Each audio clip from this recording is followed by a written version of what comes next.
मुंबई में एक ऑटो चलाने वाले भैया ने मुझसे कहा कि मैं लोन लेकर करोड़पति बना हूं।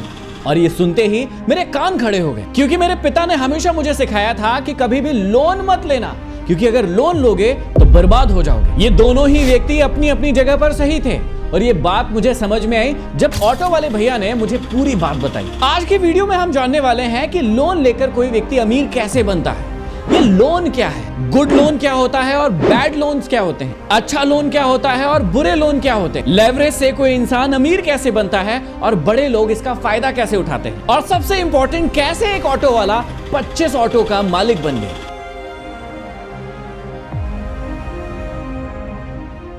सबसे पहले आपको समझना होगा कि आप लोन के बारे में क्या जानते हैं और असल में लोन क्या है। एमपी के बैतूल में रहने वाले राहुल की वाइफ प्रेग्नेंट थी और 24 अप्रैल की रात को 2 बजे उसकी वाइफ प्रीति को लेबर पेन शुरू हो गए। अब उसके घर पर कार नहीं थी तो उसने आस पड़ोस के सारे दरवाजे खटखटाए, लेकिन कोई भी नहीं जागा। वो भागता हुआ मेन रोड पर पहुंचा और जैसे तैसे उसे एक ऑटो वाला व्यक्ति मिला। उसकी वाइफ को ऑटो में बैठाकर वो हॉस्पिटल पहुंचा जहां पर उसे बेटा हुआ। लेकिन डॉक्टर ने एक बात कही जो राहुल के दिल में लग गई कि अगर आप इन्हें समय पर नहीं लाते तो बच्चे की जान को खतरा हो सकता था। राहुल अगले ही दिन टाटा के शोरूम में गया और उसे एक कार पसंद आई जिसकी कीमत 10 लाख रुपए थी, लेकिन उसके पास सिर्फ 4 लाख रुपए थे और वो थोड़ा निराश हो गया। वहीं पर बैठे एक लोन एजेंट ने कहा कि आप चिंतित मत होइए, मैं आपका लोन करवा दूंगा और आपको आपकी कार मिल जाएगी। 4 लाख राहुल के पास से 6 लाख बैंक से मिल गए और उसकी नई कार उसके पास आ गई। अब समझते हैं लोन का मतलब। लोन का मतलब होता है वो राशि जो आपको किसी और ने दी है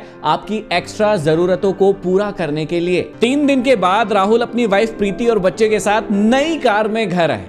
हैप्पी एंडिंग? बिल्कुल नहीं, यहां से तो कहानी की शुरुआत होती है। राहुल की सैलरी है 20,000 रुपए महीना, जिसमें वो 5,000 रुपए अपने घर का किराया देता है, 5,000 का ग्रोसरी लाता है और 1,000 बाकी चीजों में खर्च कर देता है। उसके पास बाकी बचे 5,000 रुपए। लेकिन अब उसने 6 लाख का लोन ले लिया था जो कि 10 सालों के लिए लिया था और उस पर 9% की दर से ब्याज लगना था और उसकी ईएमआई बन रही थी 7,600 रुपए। इसका मतलब 5,000 रुपए उसके पास बच रहे थे, अब उसे 7,600 रुपए हर महीने देना है। इसका मतलब यह हुआ कि 2,600 रुपए हर महीने वो माइनस में जा रहा था। तो सबसे पहले आपको समझना है कि एक अच्छा लोन क्या होता है और एक बुरा लोन क्या होता है। अच्छा लोन वो लोन है जिसे लेकर आप अपने पैसे को या आप अपनी असेट्स को और ज्यादा बढ़ाते हैं। जैसे अमित एक छोटे शहर का लड़का था, लेकिन उसके पास कमाल का दिमाग था और बहुत ही अच्छा बिजनेस आइडिया भी था। अमित घर पर ही बेकरी के बहुत स्वादिष्ट चीजें बनाता था और जो भी व्यक्ति उसे खाता था वो यही कहता था कि तुम्हें अपना बिजनेस शुरू करना चाहिए। अब ये आइडिया अच्छा है, इसकी डिमांड भी है, लेकिन प्रॉब्लम यहां पर यह है कि अमित के पास पैसा नहीं है बिजनेस शुरू करने के लिए, क्योंकि बिजनेस शुरू करने के लिए शॉप का रेंट देना होता है, लोगों की सैलरी देनी होती है और मशीनरीज भी खरीदनी होती है। अब अमित हमेशा सोचता रहता है कि काश मेरे पास पैसा होता तो मैं अपना खुद का बिजनेस शुरू कर पाता। अब उसके जीवन में आया बैंक जिसने उसे लोन दिया और उसके सपने को पूरा करने में उसकी मदद की। अमित ने 5 लाख का लोन लिया और जैसे ही बिजनेस शुरू किया उसके प्रोडक्ट अच्छे खासे बिकने लगे और उसे हर महीने लोन चुकाने के बाद बाकी सारी चीजें खर्चा काटने के बाद 20,000 रुपए हर महीना बच रहा था। अब सोच कर देखिए कि अगर अमित लोन नहीं लेता तो जैसी जिंदगी जी रहा था वैसी की वैसी ही जीता रहता और उसकी खुद की बेकरी भी नहीं होती। अब समझिए कि बुरा लोन क्या होता है। वो लोन जो आपको कुछ देता नहीं बल्कि उल्टा आपसे और ज्यादा हर महीने लेकर जाता है, इसे कहते हैं बुरा लोन। रोहित नाम का लड़का एक जॉब करता था जिसमें उसकी सैलरी बहुत ही एवरेज थी, लेकिन सोशल मीडिया देख देख कर उसके दिमाग में एक बात बैठ गई थी कि लग्जरी जिंदगी जीना बहुत जरूरी है और यदि आप लग्जरी जिंदगी नहीं जी रहे हैं तो लोग आपको रिस्पेक्ट नहीं करेंगे। अब वो लोगों की महंगी बाइक्स देखता, आईफोन्स देखता और उसके दिमाग में भी ये चलता कि यार मुझे भी ये खरीदना ही है, अगर मैं खरीदूंगा तो लोग मेरी इज्जत करेंगे। अब उसे एक लोन एजेंट मिल गया जिसने उसे कहा कि भैया आपके सारे सपने पूरे हो जाएंगे, आप ईएमआई पर लोन ले लीजिए, सिर्फ 5 से 6,000 रुपए ईएमआई आएगी और आपको सारी की सारी चीजें मिल जाएंगी। अब वो शो ऑफ करने के लिए लोन तो ले लेता है, लेकिन दिक्कत शुरू होती है बाद में। 2 से 3 महीने के बाद ही उसकी सैलरी का बड़ा हिस्सा ईएमआई में जाने लगता है जो उसे बहुत परेशान करता है। उसकी सेविंग 0 हो जाती है और उसका टेंशन, स्ट्रेस सब कुछ बढ़ने लगता है। अब बाइक की मेंटेनेंस और पेट्रोल पर भी पैसा जा रहा था और क्योंकि वो प्राइवेट जॉब करता था हर समय उसको चिंता रहती थी कि कहीं ये मेरा जॉब चला गया तो मैं ईएमआई कहां से भरूंगा। इसे ही कहते हैं बैड लोन, जो कि एक सफल व्यक्ति कभी नहीं लेता है। अब आपको समझना है कि लेवरेज क्या है और अमीर लोग इसका इस्तेमाल करके और ज्यादा अमीर कैसे बनते हैं। लेवरेज का मतलब होता है दूसरों का पैसा, रिसोर्स और टाइम का इस्तेमाल करके खुद की इनकम को मल्टीप्लाई करना। अमित के पास 5 लाख रुपए थे, लेकिन उसने बैंक से 45 लाख का लोन लेकर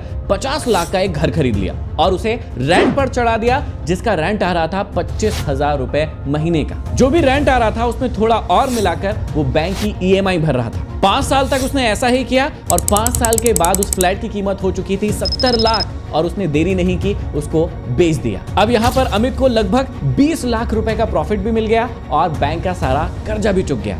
इसे ही कहते हैं लेवरेज से अमीर बनना। एक बार मैं मुंबई में एक ऑटो में घूम रहा था। वहां पर ऑटो वाले भैया ने मुझसे पूछा कि आप क्या करते हैं। मैंने कहा मैं एक मोटिवेशनल स्पीकर और लाइफ कोच हूँ। उस भैया ने कहा कि मेरी स्टोरी भी बड़ी ही इंस्पायरिंग है।